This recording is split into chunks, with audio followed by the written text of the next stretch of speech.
ನಮಸ್ಕಾರ ಸ್ನೇಹಿತರೆ. ಒಂದು ಸಿನಿಮಾ ಹಿಟ್ ಅಥವಾ ಫ್ಲಾಪ್ ಎಂಬ ಟ್ಯಾಗ್ ಕೊಡುವುದಕ್ಕೆ ಸಾಮಾನ್ಯವಾಗಿ ಅದರ ಗಳಿಕೆಯನ್ನು ಪರಿಗಣನೆಗೆ ತಗೊಳ್ತಾರೆ. ಹಾಗಾದರೆ ಕನ್ನಡದಲ್ಲಿ ಅತಿ ಹೆಚ್ಚು ಗಳಿಕೆಯನ್ನು ಕಂಡಂತಹ ಸಿನಿಮಾಗಳು ಯಾವ್ಯಾವು ಅಂತ ನಿಮಗೆ ಗೊತ್ತಾ? ಗೊತ್ತಿಲ್ಲ ಅಂದರೆ ಈ ವಿಡಿಯೋದಲ್ಲಿ ಅತಿ ಹೆಚ್ಚು ಬಾಕ್ಸ್ ಆಫೀಸ್ ಕಲೆಕ್ಷನ್ ಕಂಡಂತಹ ಟಾಪ್ 5 ಕನ್ನಡ ಮೂವಿಗಳನ್ನು ನೋಡೋಣ ಬನ್ನಿ. 5ನೇ ಸ್ಥಾನದಲ್ಲಿರುವ ಮೂವಿ 777 ಚಾರ್ಲಿ.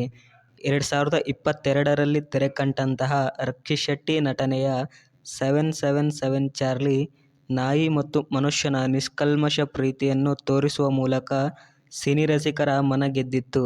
ಇನ್ನು ಈ ಸಿನಿಮಾ ಬಾಕ್ಸ್ ಆಫೀಸ್ನಲ್ಲಿ ಸುಮಾರು 132.3 ಕೋಟಿ ಕಲೆಕ್ಷನ್ನ ಮಾಡಿತ್ತು. ಇನ್ನು 4ನೇ ಸ್ಥಾನದಲ್ಲಿರುವಂತಹ ಮೂವಿ ವಿಕ್ರಾಂತ್ ರೋಣ. ಬಾದ್ಶಾ ಕಿಚ್ಚ ಸುದೀಪ್ ರವರು ನಾಯಕನಾಗಿ ನಟಿಸಿದ ಈ ಸಿನಿಮಾವು 2022ರಲ್ಲಿ ತೆರೆಕಂಡಿತ್ತು. ಸಸ್ಪೆನ್ಸ್ ಥ್ರಿಲ್ಲರ್ ಕಥಾಹಂದರವನ್ನು ಹೊಂದಿರುವ ವಿಕ್ರಾಂತ್ ರೋಣ ಸಿನಿಮಾವು ಬಾಕ್ಸ್ ಆಫೀಸ್ನಲ್ಲಿ ಸುಮಾರು 152.7 ಕೋಟಿ ರೂಪಾಯಿಗಳನ್ನು ಕಲೆಕ್ಷನ್ ಮಾಡಿತ್ತು. ಟಾಪ್ 3ರಲ್ಲಿ ಇರುವ ಮೂವಿ ಪ್ರಶಾಂತ್ ನೀಲ್ ಮತ್ತು ಯಶ್ ರವರ ಕೆಜಿಎಫ್ ಚಾಪ್ಟರ್ 1.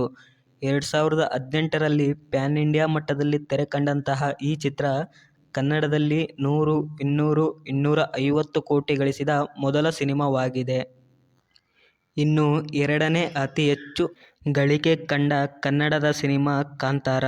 ರಿಷಬ್ ಶೆಟ್ಟಿಯವರ ಈ ಚಿತ್ರ ಜನರ ಪ್ರಚಾರದಿಂದಲೇ ಪ್ಯಾನ್ ಇಂಡಿಯಾ ಸಿನಿಮಾವಾಗಿ ಬದಲಾಯಿತು. IMDbಯಲ್ಲಿ ಅತಿ ಹೆಚ್ಚು ರೇಟಿಂಗ್ ಪಡೆದು ಅಬ್ಬರಿಸಿದ ಈ ಸಿನಿಮಾ ಬಾಕ್ಸ್ ಆಫೀಸ್ನಲ್ಲಿ ಸುಮಾರು 425 ಕೋಟಿಯನ್ನು ಕಲೆಕ್ಷನ್ ಮಾಡಿತ್ತು. ಇನ್ನು ಈ ಪಟ್ಟಿಯಲ್ಲಿ ಮೊದಲನೇ ಸ್ಥಾನದಲ್ಲಿರುವ ಮತ್ತು ಅತಿ ಹೆಚ್ಚು ಗಳಿಕೆಯನ್ನು ಕಂಡಂತಹ ಕನ್ನಡದ ಸಿನಿಮಾ ಡೈರೆಕ್ಟರ್ ಪ್ರಶಾಂತ್ ನೀಲ್ ಮತ್ತು ಯಶ್ ರವರ ಕೆಜಿಎಫ್ ಚಾಪ್ಟರ್ 2.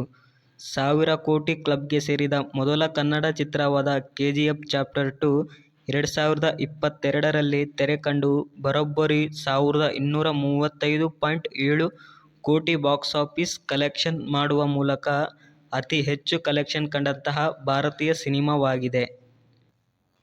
ನೋಡಿ ಸ್ನೇಹಿತರೆ, ಇವು ಕನ್ನಡದಲ್ಲಿ ಅತಿ ಹೆಚ್ಚು ಗಳಿಕೆ ಕಂಡಂತಹ ಟಾಪ್ 5 ಚಲನಚಿತ್ರಗಳಾಗಿವೆ.